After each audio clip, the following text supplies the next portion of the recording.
We have 76 villages, and imagine in election time we have to look at 83 polling stations. So it's not a joke managing a constituency like Bhandari constituency. We have created systems where there is no way jobs meant for the competent, the meritorious, will be taken away by a politician or a bureaucrat. I want to ask theologists and especially scholars of theology, whether the practice of purchase of votes in the elections is permissible by the Bible.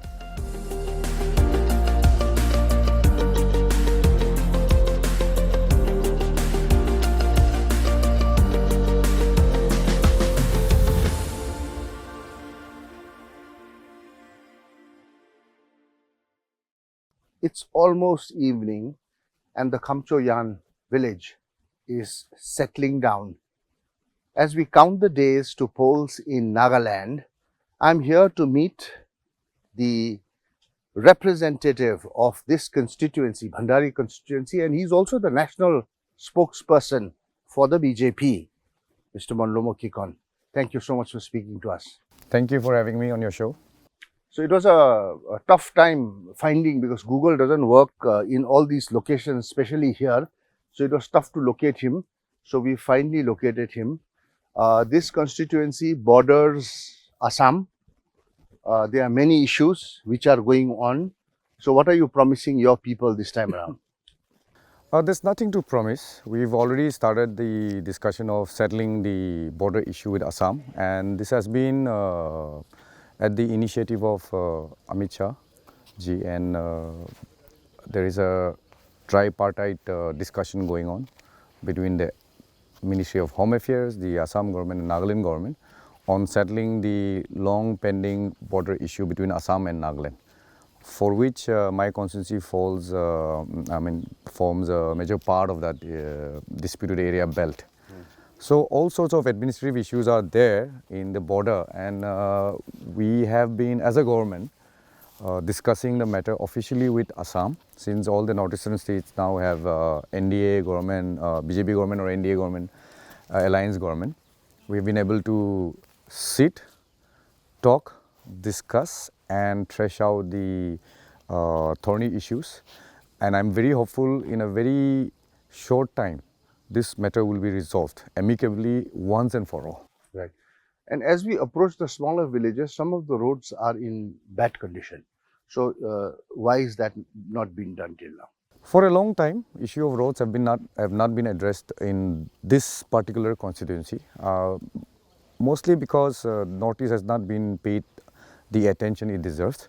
But after Modi ji came to power, a lot of PMGSYs have been sanctioned, a lot of other roads have been sanctioned, and we are fortunate that in this long stretch of the entire Wokha district border with Assam, we've had 4 PMGSYs, and since time immemorial, villagers have not seen a blacktop road. So we are fortunate enough to have 3 blacktop roads, and this is one area called Yamhon area. We have seen these 3 roads, and it has benefited the farmers, mostly because they sell their produce in the neighboring cities and towns of Assam, and this has economically uplifted our people. Also because initially some areas you would see in between some roads cannot be built because of the disputed area belt. Unless the border magistrates of both the sides agree, and unless the government agrees on development in this sector, it's difficult to build roads. So in the last 5 years, what would you say your major achievements have been? You already talked about the 3 blacktop roads that you are able to do. What are the other achievements that you'd say you've done? I've approached development in my constituency from very basic requirement base level. One, of course, which is the primary concern of all of us, is the health and education sector. So for a very long time, my constituency didn't have high school buildings which can be called quality high school buildings. There are 6 government high schools, and I have built 5 new high school buildings in this constituency in the past 10 years. as an MLA of this constituency. Secondly, I have brought in and recognized and upgraded sub-centers into primary health centers. So when you upgrade a sub-center to a primary health center, you get a medical officer posted. Therefore, by upgrading the sub-center to primary health centers, we've got medical officers. And if you go to Bhandari and see the community health center, I should say it's better than most district hospitals. So it was awarded the best community health center in the state of Nagaland for its management of COVID, for the infrastructure that were properly developed, and for all the money that we were able to secure for developing that. We have done it, and implementation has been perfect. And I think the award that the CHC Bhandari got is well deserved. And in many areas where sub-centers are not there or primary health centers are not there, we have the community health and wellness center. And through that as well, and through Ayush, we have built around in 14 villages 6-bedded Ayush hospitals. And only in Bhandari we have 12-bedded Ayush hospitals. So if you look at the development in the health sector from the point where I became MLA for the first time till date, it has been tremendous and drastic, and it has improved so much. We've never had ambulance fit to be called an ambulance. It was always a gypsy which was performing the role of an ambulance. But I got two state-of-the-art ambulance through one, my local area development fund, which was always used to build footsteps or some waiting shed, and that has been a trend. But I wanted to bring in some new changes where the money is spent for areas which is relevant to the need and the demand of the people. So we have bought one ambulance. One ambulance we got from the state as well, because it's a huge stretch of constituency. We have 76 villages, and imagine in election time we have to look at 83 polling stations. So it's not a joke managing a constituency like Bhandari constituency. What's the population like? So, I'll not give you the population, but electoral roll is about 26,446 votes. Okay. Let's talk about your party and the manifesto it released with the BJP President Mr. JP Naga, who came and released the manifesto. One of the things he said in the press conference yesterday is that the framework agreement, everything has been ironed out and it will come soon. But the problem is that it has been coming soon for a long time, and people are worried. When do you think will it be done? Because people, I'm sure, are fed up of waiting, for such a long time. I will comment about the waiting part afterwards, but I'll also like to highlight the fact that for the first time, after so many years of negotiation, a concrete, decisive step was taken in the signing of the framework agreement, and later on in the signing of the agreed position with the 7 NNPGs. So these are landmark, in terms of decision making, landmark decisions which have been taken by the Modi government. And therefore, the intent, the purpose and the vision of the Modi government can never be doubted. So having said that, there are certain hiccups because both the central government and the people of this state and the Nagas in general would want a solution which is acceptable to all. So when we say acceptable to all, which is said by both the Nagas and by the government of India as well, it should be a lasting solution. And only a lasting solution which is acceptable to all is something where every stakeholder agrees. So as you all know, in any situation like this, it is difficult to arrive at that.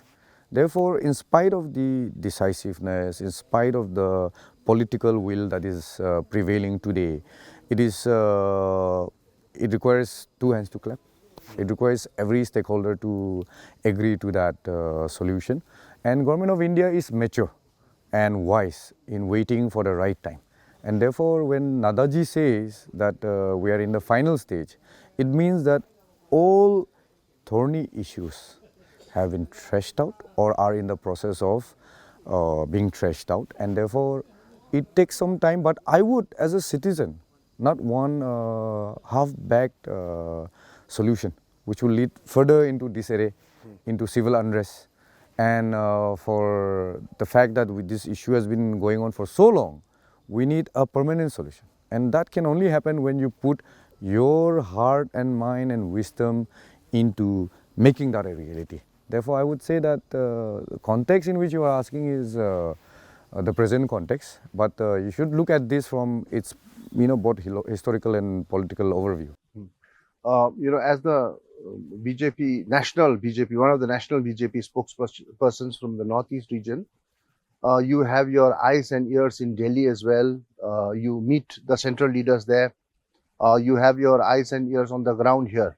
One of the things that the government at the center, Delhi, says zero tolerance to corruption. But when we come to our state here, Nagaland, we see a completely different picture. Why is there tolerance to corruption here in the state and zero tolerance to corruption at the center? I think in terms of intolerance, there is zero intolerance to corruption everywhere, both at the center and the state.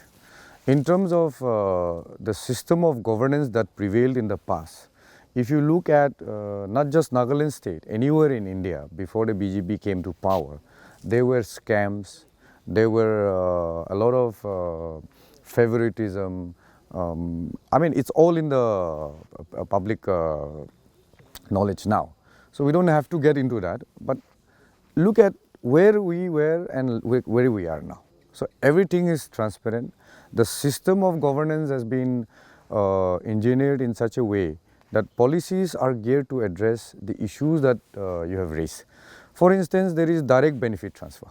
In the past, when the MGNREGA schemes were prevalent, I mean started, you would see that a lot of money was being handed over physically. I mean, in terms of not online, not through DBT, but it was directly sent to the states. Now, in that case, we have seen a lot of pilferages at all levels. And we have seen that money meant for the poor did not reach the poor. But today, if you see, there is direct benefit transfer. Okay. No officer, no politician gets any opportunity to lay a hand over that money which is meant for the rural masses. So also in all the sectors, if you look at old age pension, in the past if 3,000 is meant for card holder of an old age pension, today in the past there used to be a lot of pilferages. Maybe 800 rupees is the amount that the beneficiary receives, but today that entire amount goes to the beneficiary. Through processes like online transfer, the center has brought in place systems which eliminates any opportunity for corruption. Okay. But still, if you look at a state like Nagaland, the inequality is very stark. You have the super rich and then you have people who have nothing at all. That balance needs to be, that imbalance needs to be brought to a certain level of balance. I don't know how long it will take, but what does it take to change that? A lot of things which the present government has initiated is not known to the public as much as it should, because of the fact that people are not interested in knowing how systems have been changed, how government has brought in policies which will address a lot of the issues that you have raised and people are raising. For instance, if you look at the examination system, in the past there used to be a lot of backdoor appointments, even for third grade posts. But today we have brought in the Nagaland state, we have brought in the SSP, which has ensured that every third grade job will be advertised. There will be interview. We have created systems where there is no way jobs meant for the competent, the meritorious, will be taken away by a politician or a bureaucrat. So systems have been put in place, and in doing so, we have also saved a lot of revenues, because there was a practice where people were randomly appointed because you are a cousin, you're a relative, backdoor appointments. Backdoor appointments.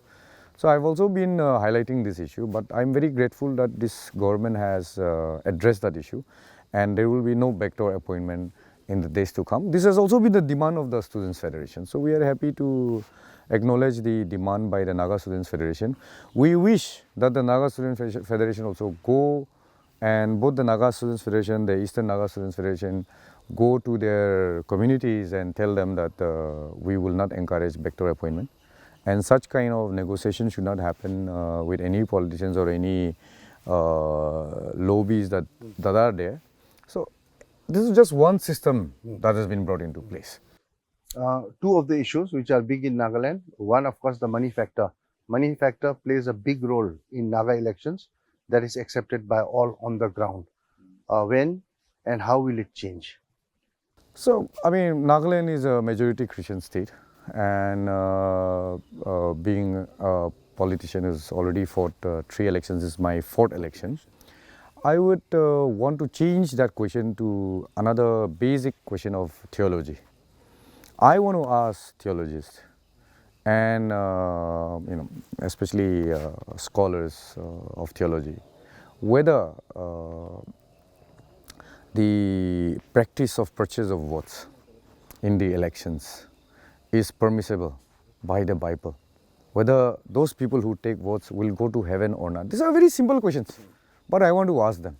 And this is because I've heard that it's endemic. I've seen that people are into that kind of practice.